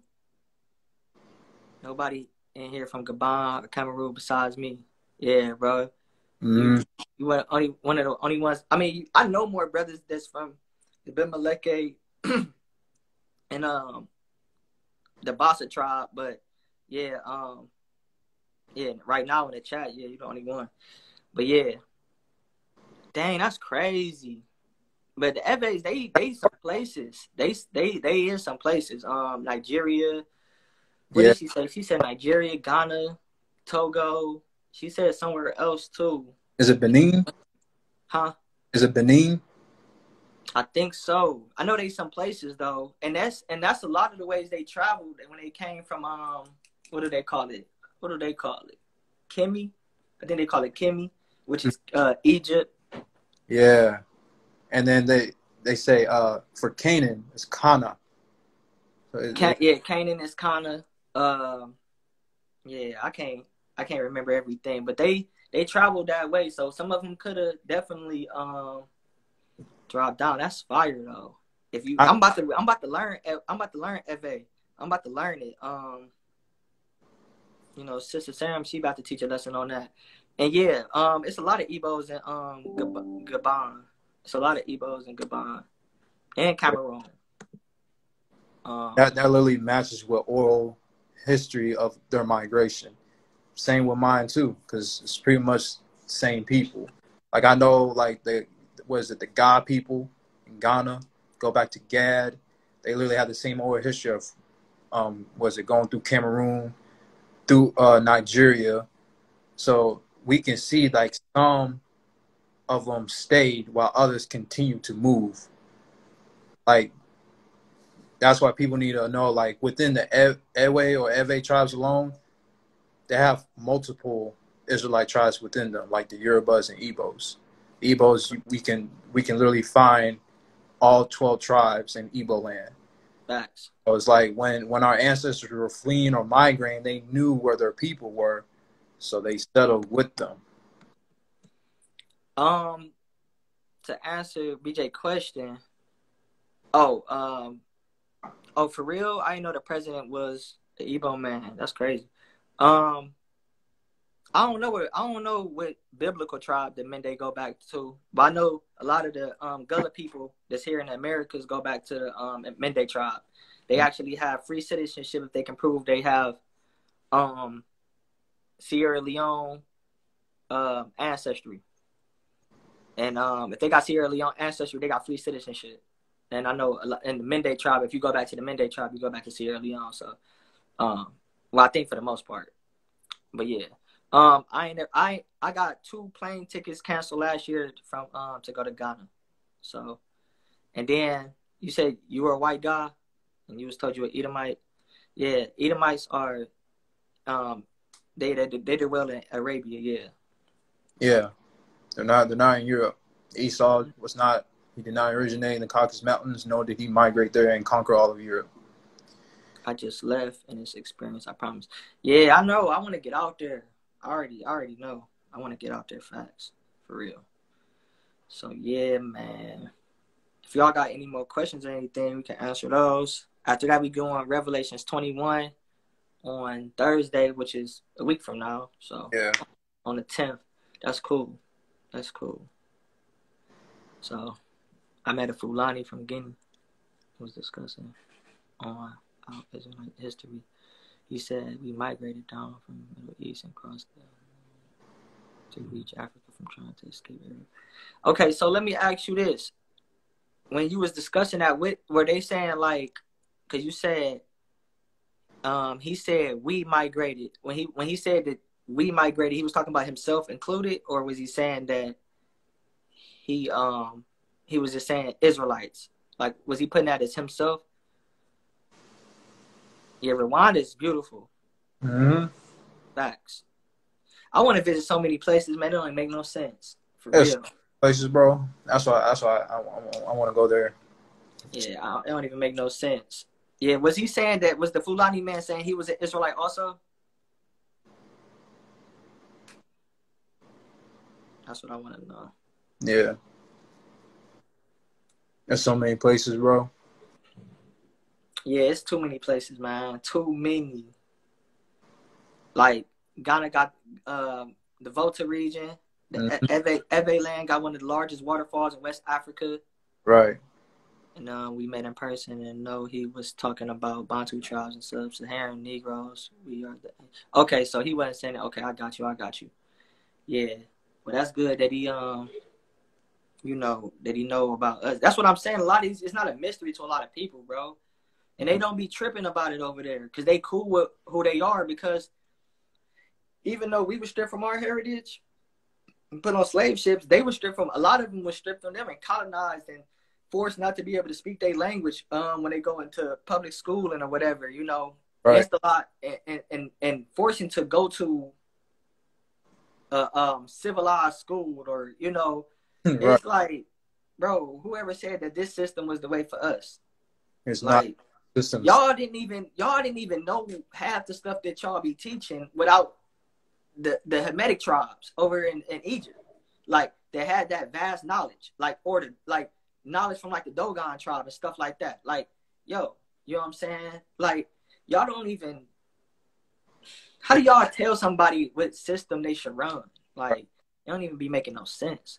I was literally saying that to myself today. Like, the Greeks and Romans. Well, I think it was the Romans. They literally got all what they know from Egypt. Literally took all the books from Egypt, took it to Rome. The same gods that were in Egypt, they copied those same gods and just made them their own, made them white. All knowledge came, like, Egypt. People don't understand how advanced and civilized and just Egypt was something else. Them Hamites were crazy when it came to knowledge and like those supernatural stuff and all that. I never heard that.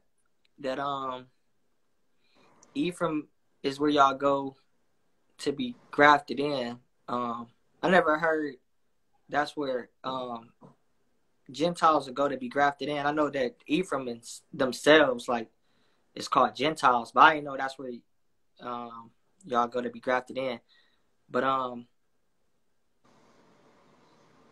yeah, I didn't know that.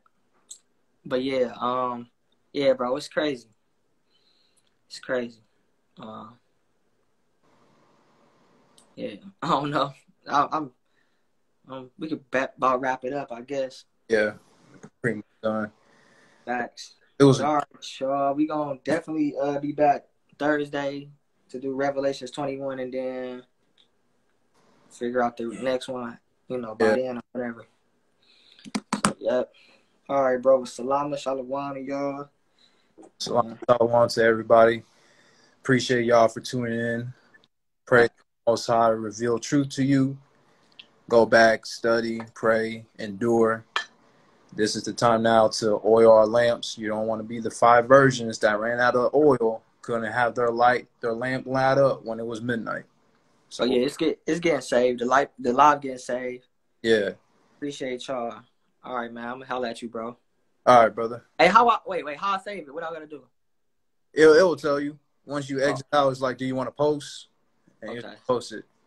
Yeah, I did it before, but I forgot. It's been a while. But all right. All right, bro.